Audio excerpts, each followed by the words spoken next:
বন্ধুরা, আফেন্দি মিডিয়া খবর করেছে যে ধৈরা বাইন্দা হইলেও এই দুই শায়েখকে সংসদে পাঠান, বাকি 298 জন সংসদ সদস্য এমনিতেই সোজা হয়ে যাবে। বলা হয়েছে ইবনে শেখুল হাদিস ও শায়েখে চরমনাইয়ের ব্যাপারে।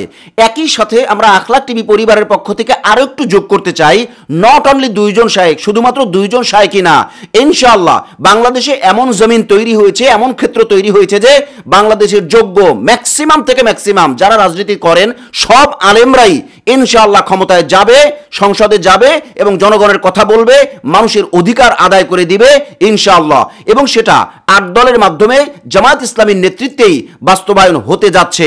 অতএব আমরা সবাই মিলে 8 দলকে সাপোর্ট দিব, জামায়াত ইসলামীকে সাপোর্ট দিব এবং আলেমদেরকে সাপোর্ট দিব।